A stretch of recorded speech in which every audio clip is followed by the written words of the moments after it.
Mga friends, order tayo dito sa ano, no? Isang impact wrench dito sa Shopee. Ngayon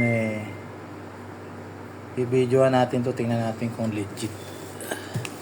Sabi nila kapag mabigat daw ang timbang nito, maabot ng mga 5 kilo mahigit, legit daw. Kaya ito, meron tayong timbangan dito. Yan. Yan. Yan. Ayun. Bali, mag 66 kilos, no? Mukhang legit naman, ano? Impact wrench kasi ito. So, ibig sabihin, solid talaga siya, no? Sige, umpisa na natin buksan ngayon, ano? Ayun, mga friends. Nakasil naman lahat. Ayun naman siya, ayun. Ayun, bubuksan natin kasi palagay dito, videohan daw kasi baka pag may problema, pwede natin isoli, ano? So, umpisa natin dito. Ayun. Umpisa natin. Pero legit naman yung timbang niya. Mukhang hindi tayo natanso dito. Pero, tingnan natin, no? Hindi naman siya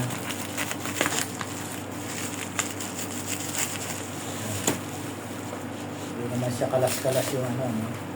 Kasi minsan makikita natin kalas-kalas yung ano, yung tape, parang itinape lang panibago.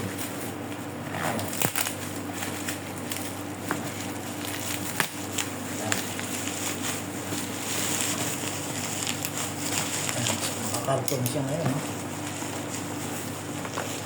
Impact wrench ito.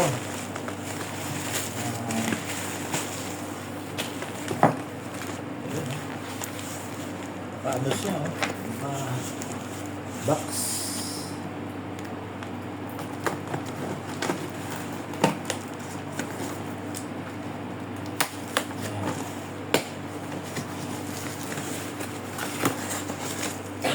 Okay, ayun. Paano siya? Medyo nakabukas pa yung mga kopi yung ano. Ayan, oh. Tanso. Pabukas yung ano nyo. Hard case nyo ito. Pero parang malambot yung hard case. So mayroon siyang ano. Ito yung siguro ito yung mga product. Tapos meron siyang kasamang grease. Ayan.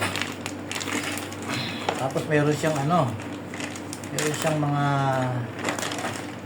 order tayo ng isang battery. May kasamang battery ito. Dami natin yung battery, ano?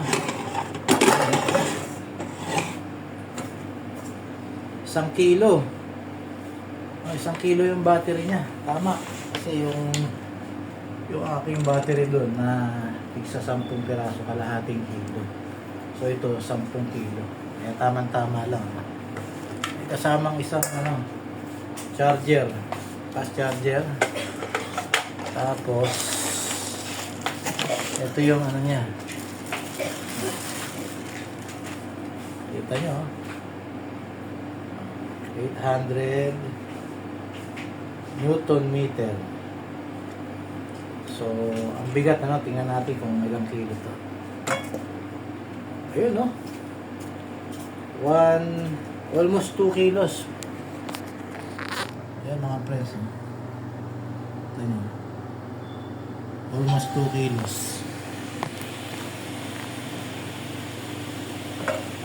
Tapos ito yung battery nya.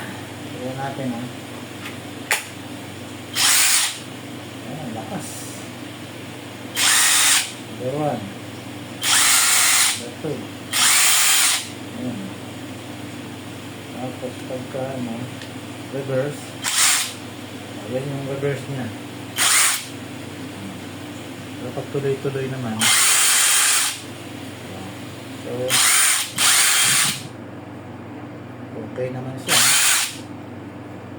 Pag tinimbang natin kasama yung battery, almost 3 kilos.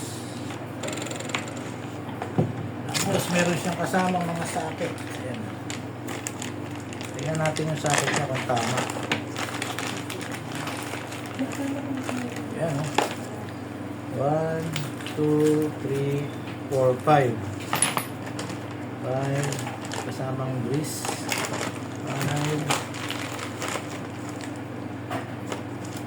Meron pa siyang strap, oh. Tapos yung may pin at saka yung parang pinaka-rubber, no? So 2, 4, 5, 5, 6, 7, 8, 9, 10. Meron 10 socket, oh, na deep socket. Okay, kaya pala sobrang bigat, ano? Okay, yun lang, no? Tapos testingin natin to kung gaano kalakas dun sa ating sa ating gulong, ano. So yun muna mga friends, no. Okay. Yun. Okay mga friends. So susubukan natin ngayon yung yung 800 Newton meter na tanso na ating binili, impact wrench, tanso. Tingnan natin ngayon kung gaano niya kabilis mabubuksan itong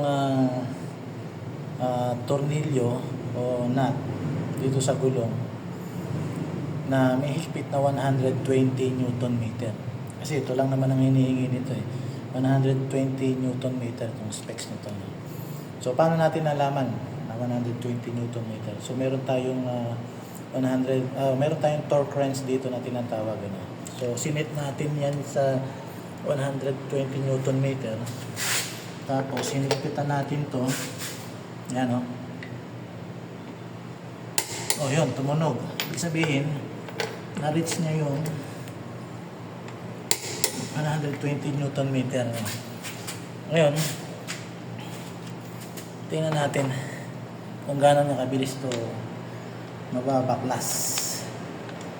Doon sa isang impact wrench ko, maabot ng mga 4 to 5 o 4 to 6 seconds bago niya mabuksan. Pero dito, 500 Newton meter yun. Meron pa tayo kasi isang impact wrench. So ito, tingnan natin kung gaano kabilis. Wala tayong timer, no? Pero bibilangan natin ng pagpindot ko, 1, 2, tingnan natin, ha. Ready? 1, 2. Kita nyo? Parang kaka 1, 2 ko pa lang, Parang wala pang 2 seconds, nabuksan na niya kagad, oh. Ano ito? Oh, 1 pa lang, bukas kagad, oh. So, ganun siya kalakas. Wala pa siyang 2 seconds. Nabuksan na niya kagad, no? So, ganun kabilis. Oh. Siguro, tingnan natin yung isa pa, yung continue. Tingnan natin dito, ha. Oh, 1 pa lang, magtuto pa lang ako. Nabuksan na niya kaagad, oh. Grabe. Grabe ang lakas nitong tanso. Oh. So, napakalakas niya, mga friends. Kaya tingin ko, hindi tayo natanso dito. Hindi tayo natanso. Yan. Okay, yun lang mga friends, napakalakas talaga nitong tanso.